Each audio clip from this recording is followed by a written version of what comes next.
Right, welcome to Inside the Huddle, brought to you by Romo Athletics and powered by the Rolla Athletic Booster Club. I'm your host, Tom Brown, and today we got Lady Bulldogs head coach, Charley Parker. What's going on, Tom? Oh, man, just having a lot of fun. I'm excited that basketball season is finally here, man. Yep, we've been waiting for a while. Just sitting back, just licking our chops. Oh, ready to go. But, I mean, tryouts were just November 4th.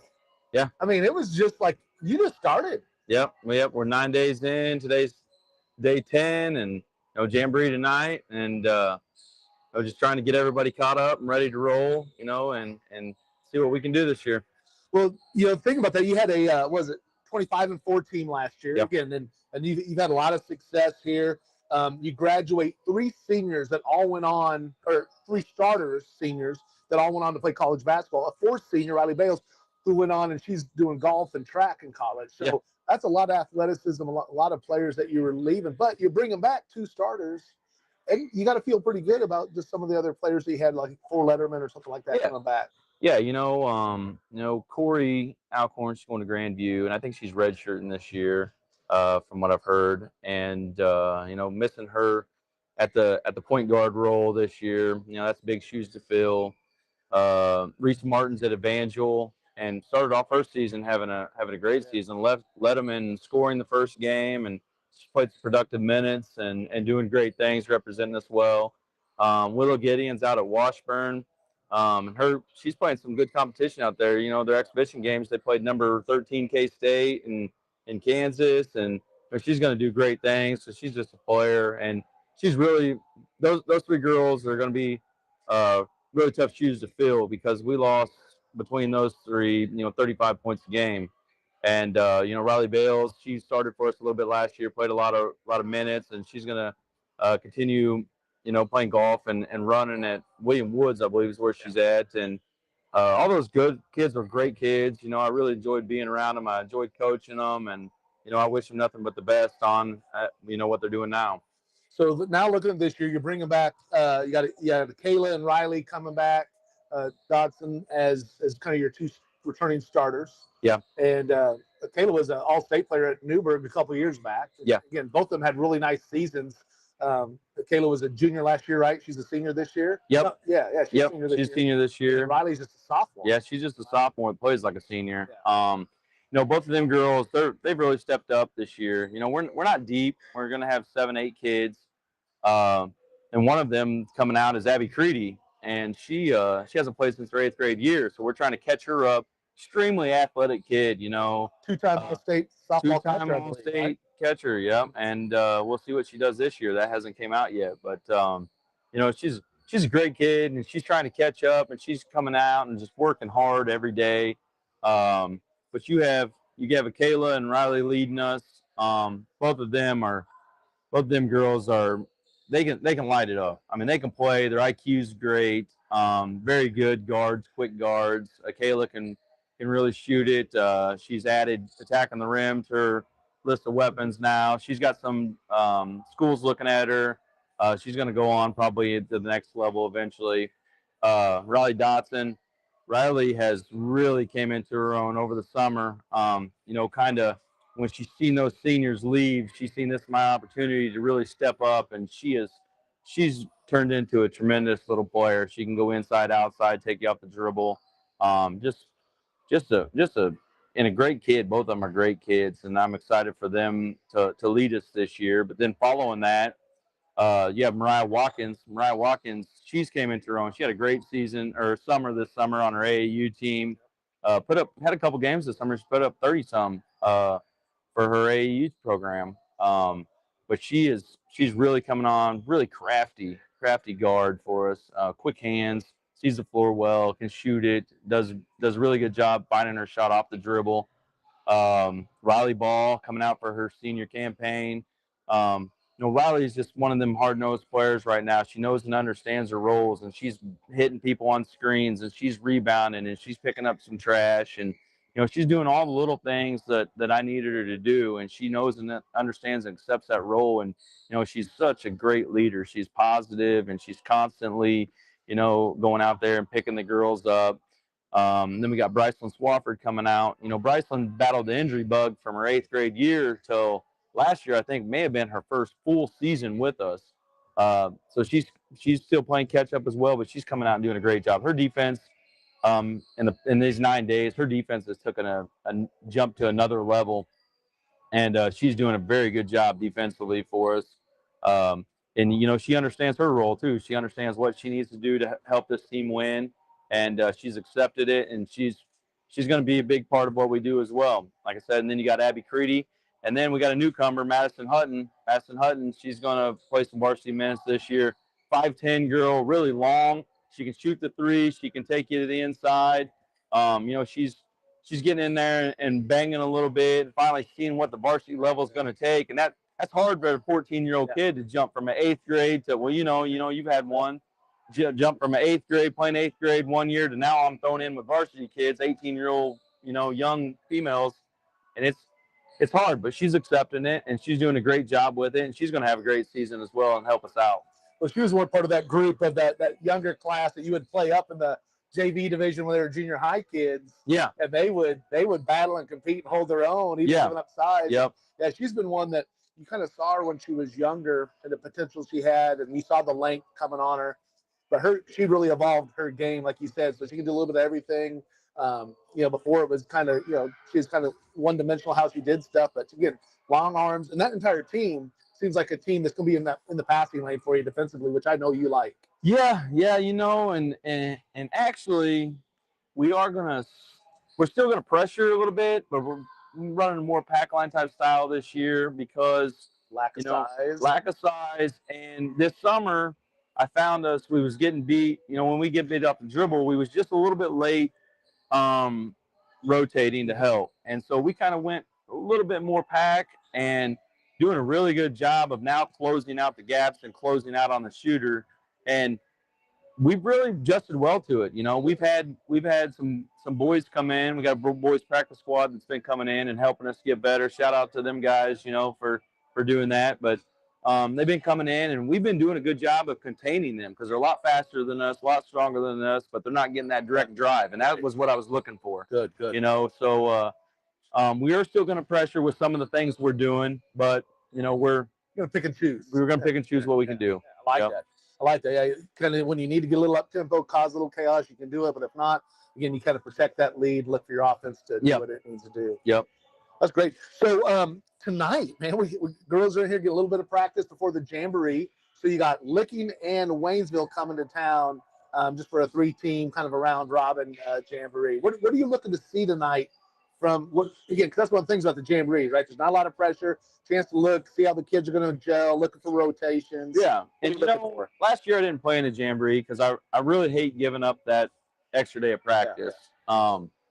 And so, but I thought this year we have so many newcomers to the varsity level that I want to use this night to kind of get the jitters out. Because we play next Friday night, and you bring in a team like Licking, who's well coached. Steve Rissler does a great job with them down there. His sense of humor isn't very good. Yeah, kind of He's the king of the Frisco League. Some of them say. I don't know how that goes. He does a great job with them down there, and he's got another great team this year. And bringing him in, we're going to see some different things that we wouldn't see.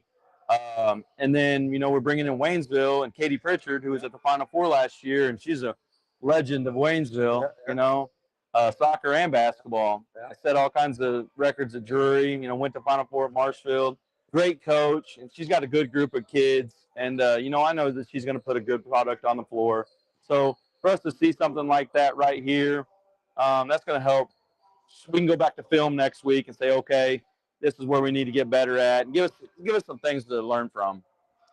So we got the Jamboree night, so that'll be good. That'll prep you up, like we said, for next Friday, the Bluefish Shootout. Yep. It's kind of it started off as a Key Sports Shootout. We had that. It was a one-day event strictly for, really, it was like a Rolla teams, and maybe Salem would come in, and we'd bring the out-of-town teams. And now it's went to the Bluefish Shootout, and it's a 2-day event. And it's blown up. Yeah, it is incredible. We have a lot, and we have a lot of good teams in that as well. And it's really nice to see that, the St. James Tigers going to be over. So we're going to have the same thing. We're going to have our practice gyms where the JV teams are going to be playing. Varsity teams will be here in the field house. St. James versus West Plain girls will kick off. That'll be a good game. 4 p.m. It'll be a good one. Yeah.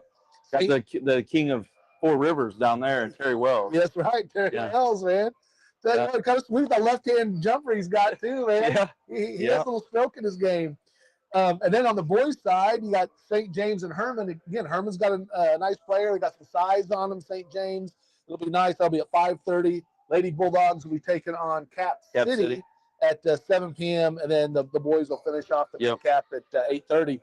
And then we stagger all the JV or opposite. So while the varsity girls are playing at 7, it'll be the boys JV in the back gym. So you can take advantage of the kids having to play up and play on both sides on minutes, and you can be there to watch each of your team. And then Saturday again, got a bunch of teams come in. Owensville, Max Creek, Tipton versus Union. That'd be a good game. That'd be a good one. Yeah. John Van Leer with the coach of the girls, used to be a Pacific boys coach. Known John a long time. Both Van Leers, huh? Yep. Crocker is Coach Billner still at Crocker. Billner, yeah. Another Waynesville coach. Coach back in the day. Another legend. Yep. Willard, Russellville. I mean, Willard and Coach Floyd. You know, he's got a good group of kids this year. You know, I'm excited to see what they're going to bring in. It's going to be a lot of fun, a lot of excitement. So make sure everyone comes out to watch the Bluefish shootout here at Rolla High School. November 22nd on Friday is when the St. James and Rolla teams will be playing. And then on Saturday, again, a lot of great competition. I think Rolla JV gets another game on Saturday. That's still going to be filling up for somebody at 1:30 in the back gym against the Richland JV. Your old stomping grounds. My alma mater. Yep, they got a good group this year as well. So before we finish up, I want to talk a little bit. Just you've had a tremendous record here, 110 and 29. I was looking at that. That's impressive. Yeah, over your 5-year stretch. Been lucky. Not lucky. It's been great. You've had some nice talent. You pulled them all together. Had that success. You've been ranked every year, I think, during your time here. But man, those district titles has alluded to this, and we've talked about that. You're walking in teams that have won the state championship, that have been the powerhouse teams that are making it to the Final Four, and that makes it tough. So what about this year? What are we going to do this year? What's your thoughts about getting past that hump with this group of kids here with a mix of experience and newcomers? You know, one, need a little help from Misha in the way they align us. And I'm going to tell you right now, it has not been favorable so far as being an independent. It has been a rough year this year, too. It has been. I feel real bad for my junior high. My poor junior high, they're losing games every day. People dropping us. People are not playing us. And, you know, it's just that's terrible for them kids down there because they're working hard and they need games. And, you know, there's people out there that, we lost another game. You know, just lost a tournament, got kicked out of a tournament. Just lost 5 games last week. Wow. That's ridiculous. You know, these kids are working. They're putting in the time. They need to play. But as far as districts this year, you know, I think that we have another group of kids that can go out there and make some noise. You know, that time of the year, it's all about whose night it is. You know, last year we played Helias. They shot 67% from the floor. It's not that we played bad, but we couldn't match that. That one, that little point guard couldn't miss. And she's not a 3-point shooter. Yeah. And so she was that night. So it was, you know, the stars lined up for him that night. And then the years before that, we've had West Plains and Ashton Judd and Coach Womack that's, you know, they've won state. And, you know, so we've been put in some tough situations. We've always had a team that could do it. We just couldn't get over that hump. And you know, I hope that this year, you know, these girls are working hard, and I hope that this year we have a group of girls that might be able to get over that hump and see what happens. And we still don't even know. We may be Class 6 this year. You know, we won't know that till next Friday. Yeah, right now we're on that. Right there, especially on the girls' side. We're teeter-totter, could go, could stay, you know, and that'll have a lot to do with it too. So, but yeah, there's a lot of things that come into play, but I got a group of girls that I think that you know, they're going to come out and compete every night again, just like the past. Yeah, that's what's interesting with a mix of some of the newcomers coming in, where you had the competitors that were the seniors, but here you got a whole, again, kids that have tasted the varsity experience, have been part of it. You got the newcomers coming back in, and you know they're competitors because you've seen it from them historically or in other sports. So it's gonna be an exciting year, I think, for the Lady Bulldogs. Before we go, I want to give a shout out to some of our sponsors. It's always a lot of fun to give them some recognition. We got let's see, Angie Reese, MVP Apparel. again, I'm sporting some of her swag right here. Got my inside the hut stuff here. She does a great job. Appreciate her. Dan Collier, he's part of the chain gang. Again, he's not just a good neighbor, he's a great neighbor there at State Farm. Gotta love Dan. Yeah. Phelps County Bank, man, they're involved with everything. Bankers by day, Bulldog fans by night. mypcb.com, 100% employee owned. Another person we love to give a shout out to is Kobe Wands at Wands Skills Academy. Coaches at Sullivan now. Two-time All-State player here for the Bulldogs. Done a great job. Does a lot of training with Ethan. I think he's done some training with a lot of the other some of your players as well. Man, just has a great way about him. So again, appreciate all those sponsors coming out. So final question for you. Okay, it's kind of one of those things. The holiday tournament, it's kind of a big time for you to showcase your stuff. You got Coach Allen in it last year with the Christmas outfit. What is in store this year? Can you give us a sneak preview? We've got something in the works. Okay, we got some. I can't put too much out there, but we got something in the works. You know, matter of fact, I was laying in bed about 2 weeks ago, and I get a message through Facebook that says it's never too early to order, and it was a bunch of suits for the holiday tournament. So we got something in the works. Again, hate to jump ahead the rest of the season, but that is kind of a highlight for me. I mean, I did always appreciate the white belt and white shoes. Even though I know it is stylish, I still go back to my era, and that was Caddyshack activity, and it was not the stylish stuff back in the day, but you somehow pull it off. But the Christmas suit has been something that we've we've got some of our sleeve for it. So. All right, looking forward to that very much. So I want to wish you good luck tonight. Everyone stay healthy, learn some stuff, and then good luck next Friday against Cap City at the Bluefish Shootout. And then we'll be in touch probably around then or after then to talk, really give that preseason look and look at the schedule and see where we're going to be. Sounds good. All right. So for Coach Charlie Barker, I'm Tom Brown. And from inside the huddle of the heart of the game, we'll see you next time.